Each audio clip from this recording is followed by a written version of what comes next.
ನನಗೆ ರಾ ಸೇರ್ಬೇಕು ಅಂತ ಅಂದಿದ್ದು ಒಂದೇ ಮುಖ್ಯ ಕಾರಣ ಅಂದ್ರೆ ನನಗೆ ವಿದೇಶಗಳ ಪ್ರವಾಸ ಮಾಡಕ್ ಬಹಳ ಆಸೆ ಇತ್ತು. ನಾನು ಗೂಢಚರ ಆಗಬೇಕು ನನಗೆ ಅಂತ ನಿಜವಾಗ್ಲೂ ಹೇಳ್ಬೇಕಾದ್ರೆ ನನಗೇನು ದೊಡ್ಡ ದೊಡ್ಡ ಹಿರಿಯ ಉದ್ದೇಶ ಏನಿರ್ಲಿಲ್ಲ.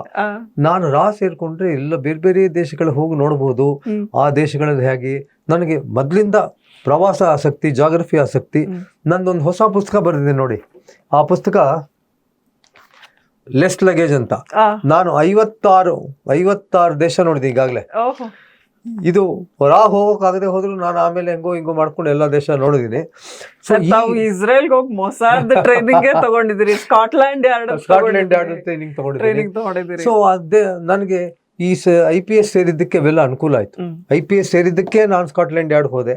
IPS ಸೇರಿದ್ದಕ್ಕೆ ನಾನು ಇಸ್ರೇಲ್ಗೆ ಹೋಗೋ ಆಯ್ತು. IPS ಸೇರಿದ್ದಕ್ಕೆ ನಾನು ಬೇರೆ ಬೇರೆ ದೇಶ ನೋಡೋ ಹಾಗಾಯ್ತು. ಸೊ ರಾ ಆಗಲಿಲ್ಲ. ಆದರೆ ಬೇಸರ ಇಲ್ಲ. ನನಗೆ ಆಗದೇ ಇದ್ದಕ್ಕೆ ನನಗೆ ಏನೂ ಬೇಸರ ಇಲ್ಲ. ಯಾಕೆಂದ್ರೆ ಜೀವನದಲ್ಲಿ ಎಲ್ಲರಿಗೂ ಎಲ್ಲವೂ ಸಿಗೋದಿಲ್ಲ.